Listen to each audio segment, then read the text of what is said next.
One of the most economic dishes that any home cook would have in their repertoire is the frittata. And by that extension, it's also one of the most sustainable things that you can make in your kitchen because it's pretty much ideal when you're trying to manage your food waste. I have here some things that I have used in other videos or didn't use all of for like a specific meal. And all of these together, bound together by some eggs, will make a cohesive dish that you can put in between bread as a sandwich or eat on top of rice or just eat on its own in something that is packed with protein and fiber and vitamins that you can have pretty much any time that you want because it keeps really well as well. The ingredients that I've assembled together are from my fridge. Lots of them are leftovers and they are not exactly the things that you would expect to put in a frittata. This is gailan. This is a Chinese leafy green that is great for braising and oftentimes eaten with like an oyster sauce based sauce. These are Chinese chive blossoms. They are the flowering part of a plant called nira green, also called garlic chive. We use it for stir fries. Chinese sausage, oyster mushrooms, the breast of a store-bought rotisserie chicken, some old kimchi, and a block of tofu. Now you might say like, John, tofu and eggs, isn't that a little strange? To which I say, how dare you question me? Get the fuck out of my kitchen. And then we're gonna tie them all together with 6 eggs. 6?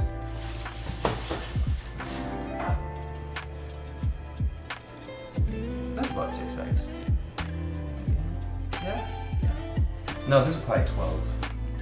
A dozen eggs. When dealing with garlic chives, I'd said this before in a fried rice video, but like when dealing with these chive blossoms, this part is really woody and not tender, kind of hard to eat. So it's better to just like lop them off and put them in the compost. So these up in small pieces. So with gailan, especially with the young gailan, you can eat the stalks. They're very tender.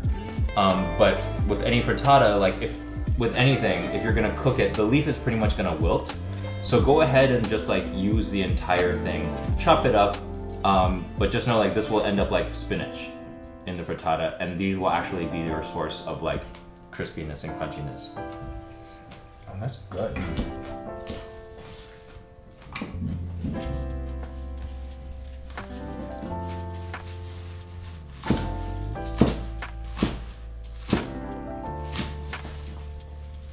To maximize like the distribution of chicken breast throughout the whole thing, I like shredding them into like little pieces like this. Chicken breast is, as we know, like when it's cooked, the driest part of the chicken. So when you kind of like hand peel them or hand pull them like this, the texture actually becomes quite pleasant to eat, I think, as opposed to like being chopped into like pieces or cubes. You can do it however you want. There are no rules to a frittata, except that it uses egg.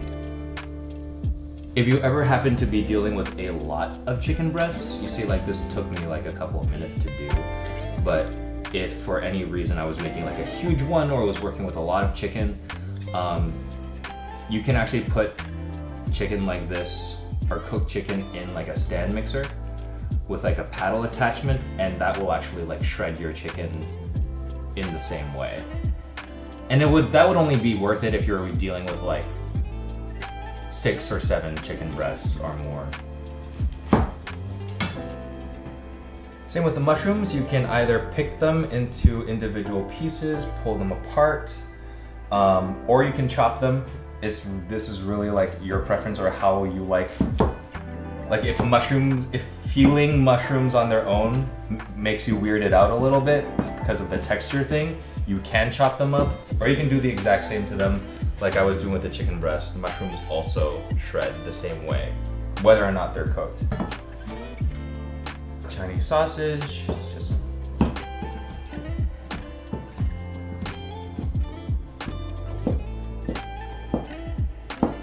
and then as far as the tofu goes, I mean, tofu and egg actually go really nicely together, texturally speaking.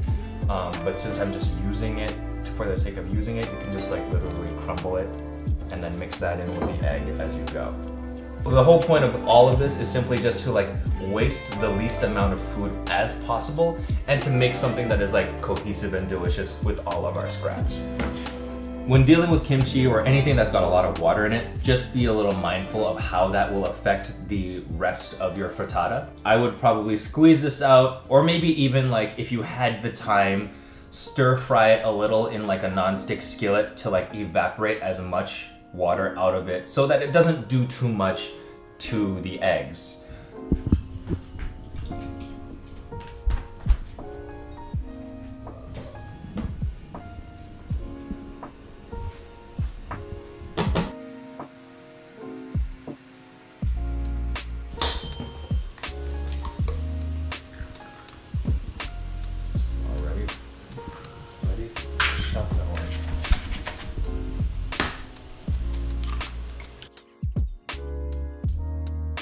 All right, so now we have all our components all like chopped up and ready to combine.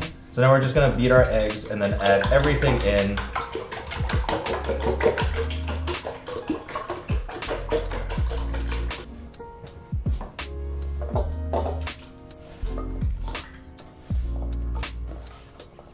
And this, and our reduced kimchi, which smells so good.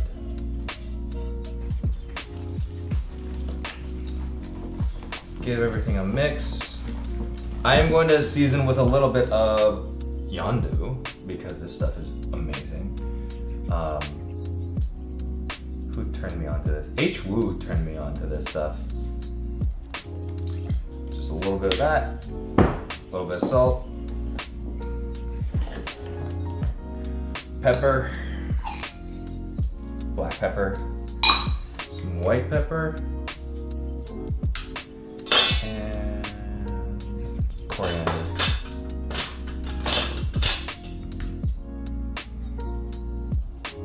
And just a touch of MSG, because MSG in eggs is delicious. And more mixing now.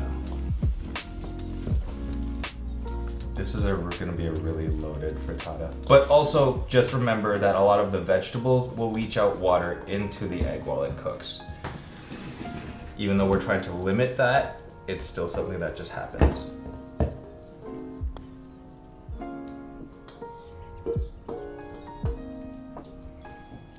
And then now you pretty much bake in the oven about 45 minutes to an hour, depending on, or plus, depending on how many eggs you put in here. But for my case, in a pan this size, I would say probably like 45 minutes to an hour. And if you're baking in an oven, like 350 to 375. All right, in we go.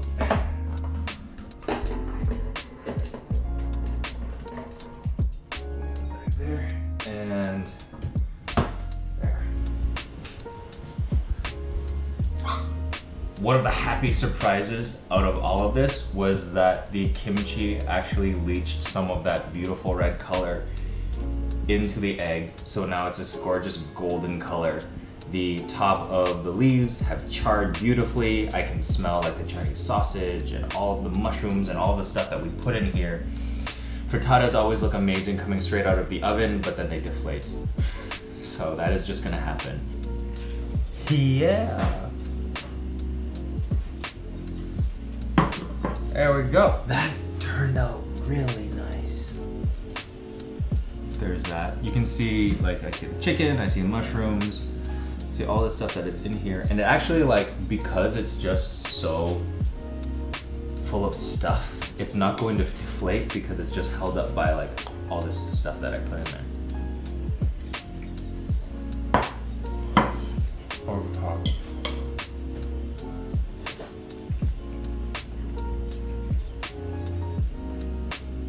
That bite had Chinese sausage in it and it is very, very good.